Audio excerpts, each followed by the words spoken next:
Hello and welcome back to Pharma in Class. I am Anindya Goswami and we were discussing flow of fluids. Now we have come to the last part of this chapter, and in this segment we'll discuss measurement of pressure of fluids with the help of manometers. So manometers, as you must have been knowing, manometers are the devices which we have used previously in different meters like orifice meter and venturi meter and different pitot tube, as well as in rotometers to measure the difference of the pressure between the flow of the fluid. So manometers are device used for measuring pressure of any fluid. That is the classic definition of a manometer. Now let us come to the different types of manometers. Generally we find three types of manometers are there: simple manometer, differential manometer, as well as inclined manometer, and their use and the applications depends on the type of the fluid flow or the measurement and the specifications we want to know. So for that purpose we have to use either simple manometers or differential manometers or inclined manometers. So this is a typical diagram of a simple manometer, just a simple U-tube like structure if you have seen, and there are some different points like point 1, point 2. So our study or our reference or our explanation will be based on these points only. Point 1, this is point 1, this is point 2, this is point 3, this is point 4, and this is point 5. So simple manometer, let us come to that. So manometers are used generally to measure the pressure of any type of fluid. So a U-tube is filled with a liquid A of the specified density of rho A.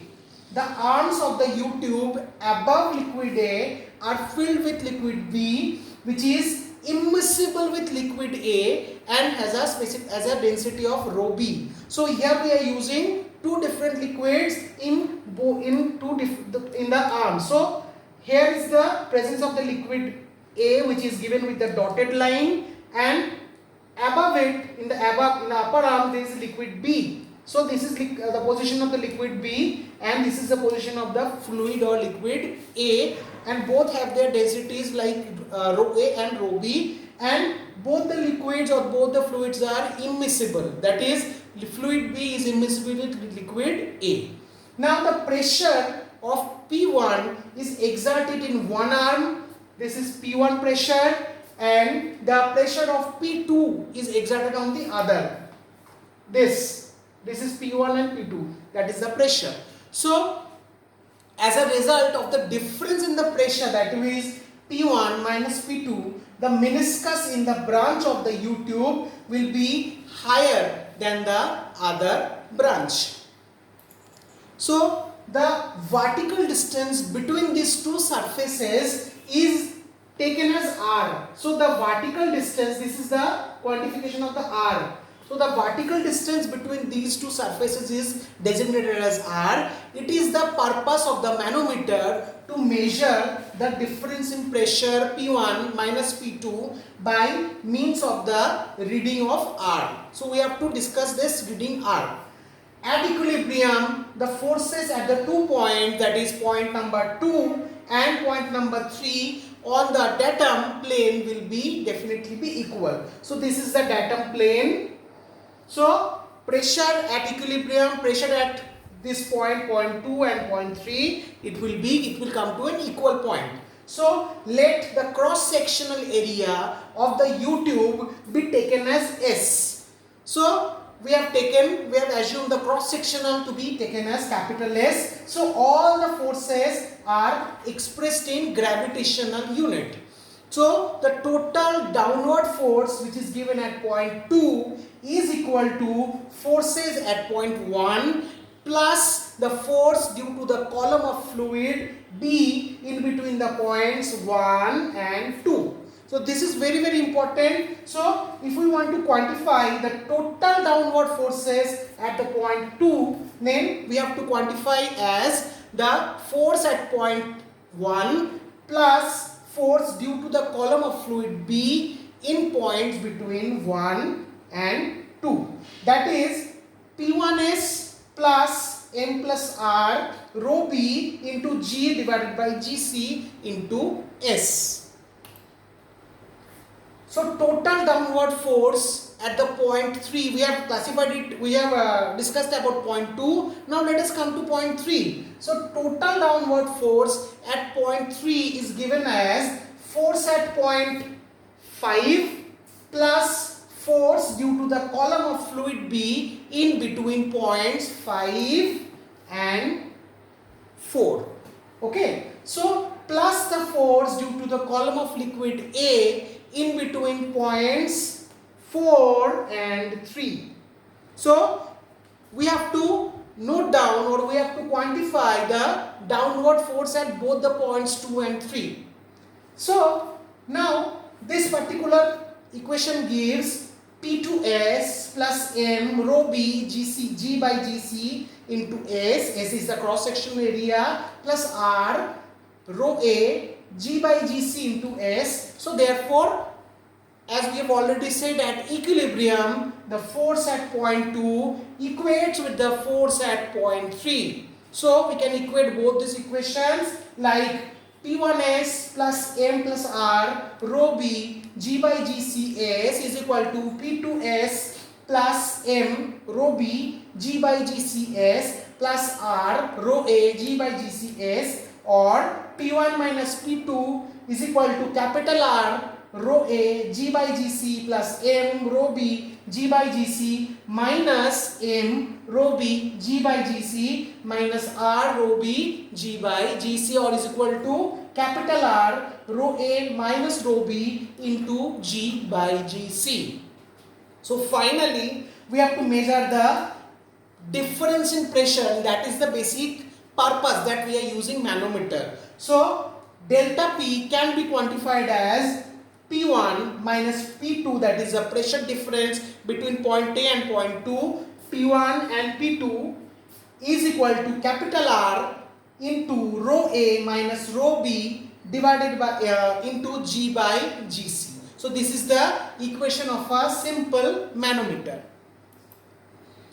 Come to the next type of manometer, that is differential manometer. So for the measurement of smaller pressure differences, we can use a differential manometer. The arrangement is quite similar, but somewhat difference is also there. This manometer contains two liquid A and C, which is definitely to be immiscible. So enlarged chambers, these are the enlarged chambers.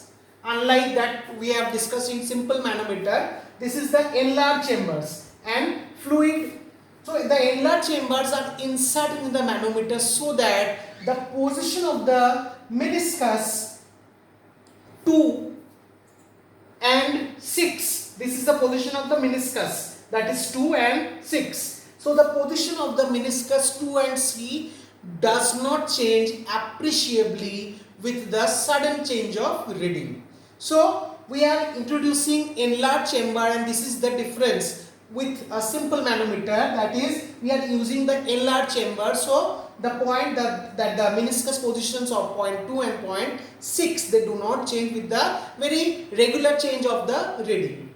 So the distance between 1 and 2 is given as the distance between 6 and 7. Let us consider 1, this is 2, this is 3, 4, 5 and 6. So the distance between 1 and 2, that is this 2 point, this point and this point, is equal to the distance between 6 and 7, that is the meniscus points. Okay.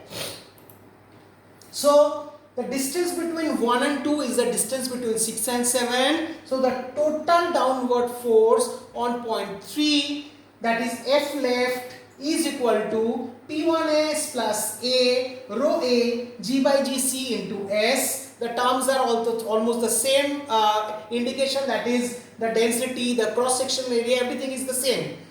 Plus B rho A G by GC into S. So the total downward force on point 4, that is F right. So this is point 4 and this is point 3. So we have quantified the downward force on point 3. Now let us come to the downward force on the point 4. So F right is equal to T2S plus A rho B G by GCS plus B rho A G by GCS plus R rho C G by GCS That is, when equilibrium is being reached, again F left will coincide with F right, or F left will equate with F right. Therefore, the equation will also, we can put the values P1s plus A rho A G by GCS plus B rho A G by GCS is equal to P2s plus A rho B G by GCS plus B rho A G by GCS plus R rho C G by GCS.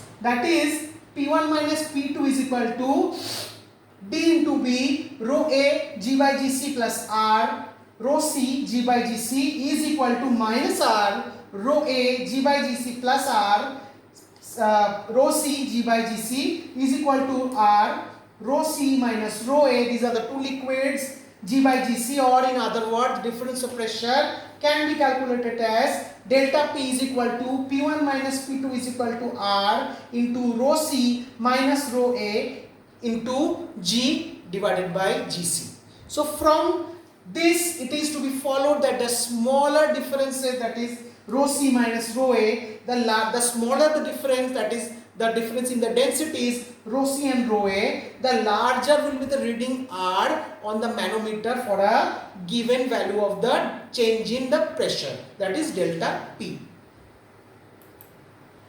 Next, come to the third and the final type of manometer available, that is inclined manometer. So for measuring small differences in the pressure, this type of inclined manometer is to be used. The diagram is quite simple. It is having an inclined plane like structure, if you have seen, and the tubes are also there, but some differences in structure with the basic manometer or the simple manometer is there. So in this type of manometer, the leg containing one meniscus must move a considerable distance along the tube.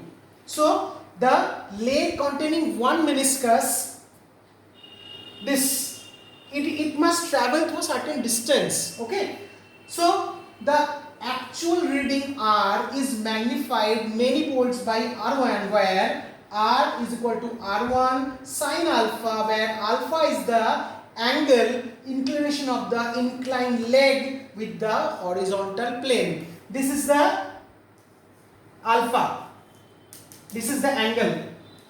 So here this particular angle is being represented as alpha, or R is given as R1 sine alpha, where this alpha is taken because it is that inclined, so that angle is quantified with this sine alpha, this alpha. So in this case, delta P is given as P1 minus P2 is equal to R rho A minus rho B into G by GC. So in this type of gauge, it is necessary to provide an enlargement in the vertical leg so that the movement of the meniscus in this enlargement is negligible within the range of that gauge.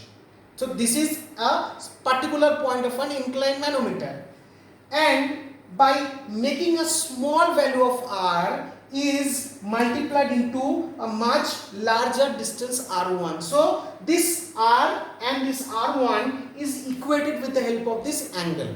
So this is the working of an inclined manometer. So we have come to the end of this chapter. This was a vast chapter where we studied the basic flow of fluids. We started from the different types of flow, and then different types of equations, experiments like Bernoulli's equation, Reynolds experiment, Reynolds number, and then the measurement of the fluid flow with the help of different types of hydrodynamic methods like Venturimeter, orifice meter, pitot tube, rotameter, and finally the measurement of the pressure with the help of manometers. Thank you very much.